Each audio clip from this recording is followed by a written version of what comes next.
Baik, terima kasih sudah mengklik video ini, dan di video kali ini saya akan memberikan tutorial cara untuk menghilangkan keheningan suara menggunakan Filmora 14. Baik, sebelum lanjut ke videonya, bagi kalian yang masih belum subscribe, silahkan subscribe, like, dan juga komen. Jadi untuk tutorial kali ini saya akan memberikan sebuah cara kepada kita supaya audio yang tidak ada suaranya di video kita itu bisa terpotong otomatis tanpa kita potong satu-satu. Jadi caranya seperti berikut ini. Kita langsung buka saja Filmora 14-nya. Di sini saya sudah membuka daripada halamannya. Jadi di sini saya sudah memiliki file audionya sebagai contoh. Kita langsung ekspor saja ke Filmora 14. Kita klik dan tahan, kemudian kita masuk ke Filmora. Setelah itu di bagian videonya yang sudah kita ekspor, jangan kita masukkan dulu di timeline-nya. Jadi kita klik kanan di bagian videonya, kemudian kita pilih deteksi kesenyapan.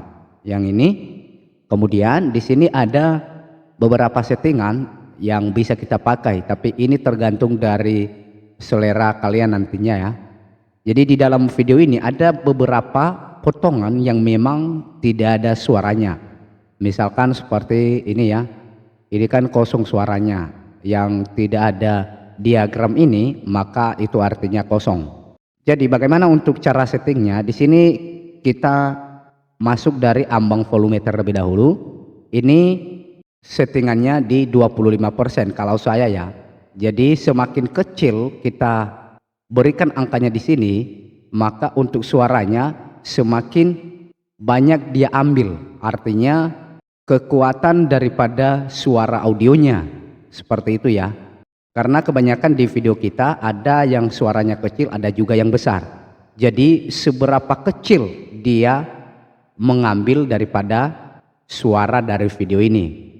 Di sini saya pakai 25%. Kemudian untuk durasi minimum ini adalah jarak antara potongan yang pertama dengan potongan yang kedua. Jadi itu berapa durasi atau berapa jaraknya ya, seperti itu.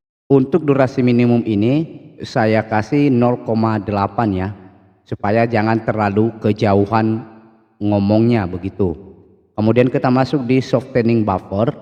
Ini bertujuan untuk memberikan berapa detik ya jarak potongan terakhir dari timeline seperti itu.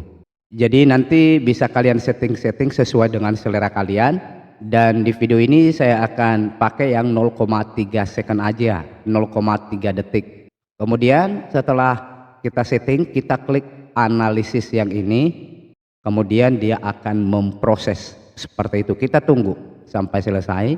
Dan setelah selesai, di sini kita bisa lihat ada beberapa potongan yang memang sudah dihilangkan seperti itu. Misalkan di awal ini tidak ada bunyinya, berwarna hitam ya, artinya ini akan dibuang seperti itu, dibuangnya sama juga dengan yang ini. Nah, kemudian kita akan masukkan di timeline. Jadi caranya kita klik export ke garis waktu. Oke, kemudian di sini ada beberapa potongannya, ini sudah langsung terpotong otomatis. Jadi kita tidak perlu memotongnya satu-satu seperti itu ya. Nah, kemudian kita akan coba lihat semua dulu. Di sini tidak ada lagi yang memang kosong ya, seperti ini. Jadi ini sangat berfungsi bagi kalian yang memang menginginkan potongan dari videonya itu terpotong otomatis sesuai dengan suara yang kalian hasilkan di video tersebut. Nah, jadi untuk fitur ini bisa kita gunakan semuanya ya, tanpa kita harus ada kredit AI seperti itu. Jadi sudah secara otomatis untuk Filmoranya wajib kita pakai yang sudah full version ataupun yang sudah dilisensi seperti itu, supaya tidak ada watermark saat kita ekspor video seperti itu. Jadi ini sudah berhasil ya, dan walaupun kita dengarkan ini tidak ada celahnya sama sekali. Nanti kita coba dengarkan dulu KN yang berformat STY di Musik Studio. Dan di sini bagi kalian yang masih belum, nah seperti itu kira-kira ya. Jadi bagi kalian yang masih kebingungan tentang tutorial ini, silahkan tulis di kolom komentar ataupun melalui WhatsApp yang ada di video ini. Sekian dulu untuk video kali ini, dan sampai jumpa di video berikutnya.